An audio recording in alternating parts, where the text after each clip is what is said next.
Okay, folks, we are just going to look at free radical substitution type questions, just to go through, I suppose, the method steps and what is it that you're looking for. So I'm going to put my answers on this section here. And over here on the left is where I'm just going to do my doodling, just to help you. So you can see here in the question, it's highlighted in blue already. It's talking about a substitution reaction between methane and chlorine. So you have to know in your head that we are talking about CH4. It's going to react with chlorine and it's going to be a substitution. So we're just going to get rid of one of the H's and we're going to make a HCl. That is going to be our overall reaction. So the first thing it's asking us about is free radicals. So in your head, you should have the initiation step going. You should have the words homolytic fission in your head. So we talked about this. It's with the same split. So if we have a chlorine molecule here, our electrons are right in the middle because this is nonpolar. Your electronegativity value, if you took them away, the difference would be 0. So this is a nonpolar molecule. And what's going to happen in free radical substitution is one of the electrons is going to go to this chlorine and one of the electrons is going to go to this chlorine to make us our free radicals. Our initiation step, which is probably going to be an answer to a question further along in the 2019 paper, but we have been writing our initiation step as such, so making 2 free radicals with our little burst of UV light. So this is the representation of a free radical. And what does it mean? A free radical is an atom that has an unpaired electron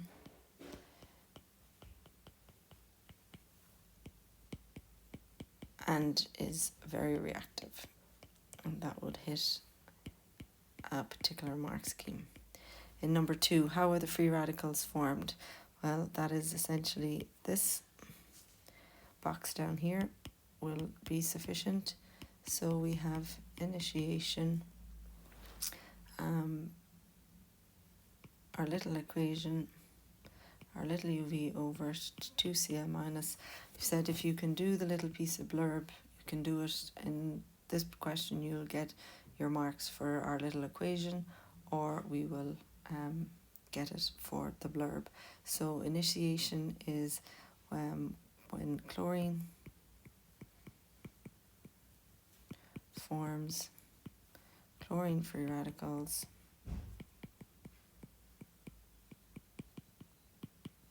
in presence of UV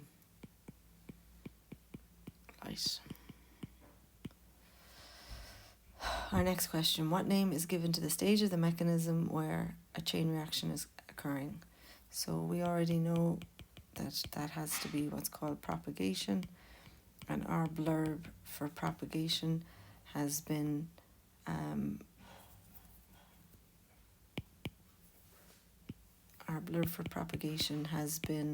where we get the formation of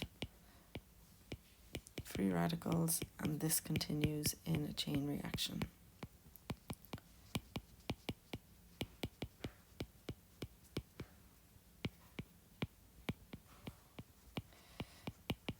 Until all our radicals are used up.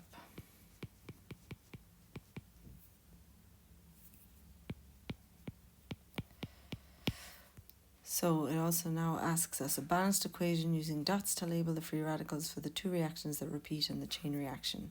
So remember what we said when we talked about chain reactions, we use a radical in our equation and we will make a radical on the other side. So we will, in our propagation steps, in our first one, we will have the chlorine radical and we're going to have to make the other type of radical. So that means we're going to start our reaction with the methane, and from there we make a methyl free radical and we make our HCl, which is our product.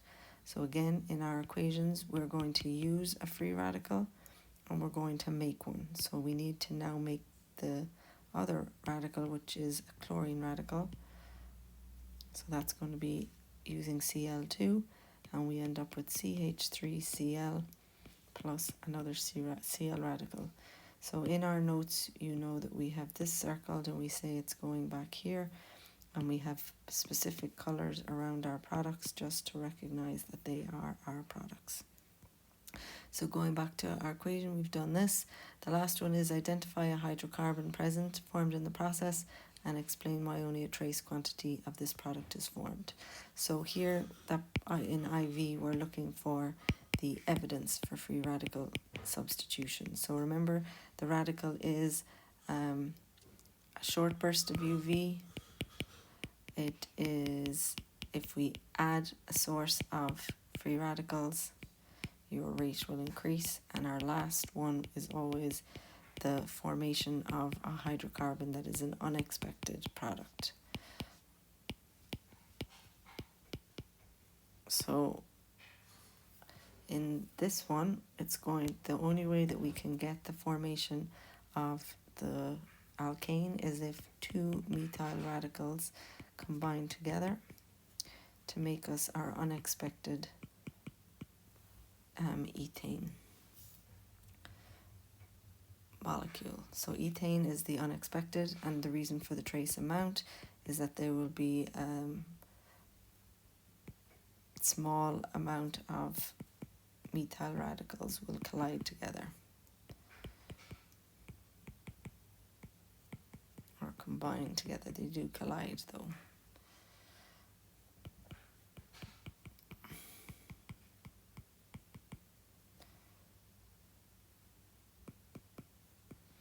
To make our ethane. So you will always have for this particular free radical substitution, so for that of methane and chlorine, it's always going to be asked as a question. So it could be describe the mechanism, it could be give 3 pieces of evidence and how they support FR or free radical substitution, or as we saw in 2019, the fact that it was step by steps going through your questions. Okay, so that is our blurb for methane and chlorine. If we scoot over here, this is a little part of the synthesis pathway, so we haven't quite done them just yet in lesson, but we are looking for the bits that are relevant to us. So in this particular one, the bits that we're interested in is this portion here. So the ethane going to chloroethane. If you can't recognize its free radical substitution, I always suggest that you draw out your structures for yourself, and that may help you figure out what it is, what type of reaction is going on. So we have this going to this chloroethane. So there is no change. We still have tetrahedral in geometry. The only difference is one of the H's has been substituted or changed for chlorine. That has to be free radical substitution as a mechanism. So it asks in our question, what organic reaction type is involved in the conversion of ethane to chloroethane? So in C now, our beginning is, it is looking for free radical substitution. Substitution, I think I'm spelling it right. It says, describe in detail the mechanism for the reaction between ethane and chlorine in ultraviolet light to produce chloroethane. So this is the full mechanism now. So you're giving them your steps, initiation, you're giving them your little equation that goes with it, and we've said the whole point of initiation is the formation of chlorine free radicals from chlorine in the presence of UV light. Now, the mark schemes are set up to get your marks from the little equations. But if you can do the blurb, it's not going to go against you. So after initiation, we get propagation. So as we say in propagation, we need to use a radical to make a radical. So we're going to start with, I was going to do the wrong mechanism. So we're starting with C2H6 and a chlorine free radical. So this is us using it. And we have to make an ethyl radical and HCl, which is one of our products. We have to use this radical now. And we need to make a radical. So the other radical is going to be a chlorine radical again. So we are going to make C2H5Cl plus a Cl radical. And as we draw in our diagrams in class, this is going to be reused again. And these are the products that we're interested in. Our blurb now for propagation is to make new radicals. That's the point of propagation. To make new radicals and to continue in a chain reaction until these are all used up.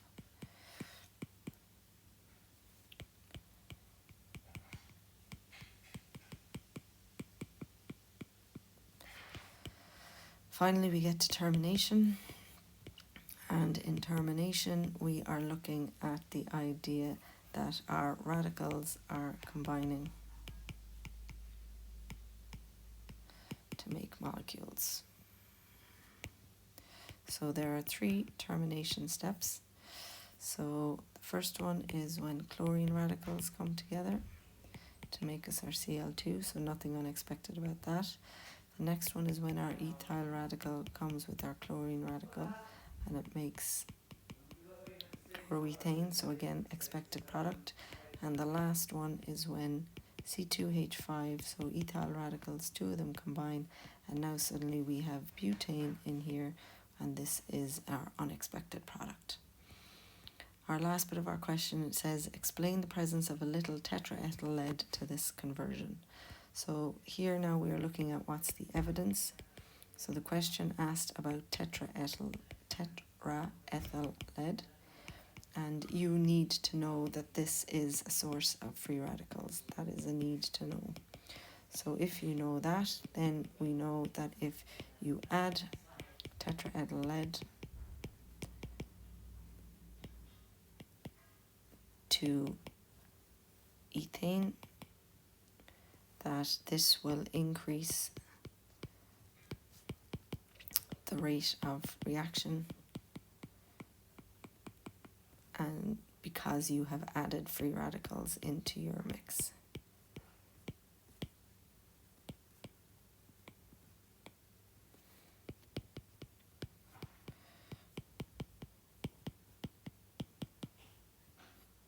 Into your system. Okay, and the tetraethyl lead will only have an effect in free radical substitution. So if you added it to ethene, nothing would happen. Okay, so that is that.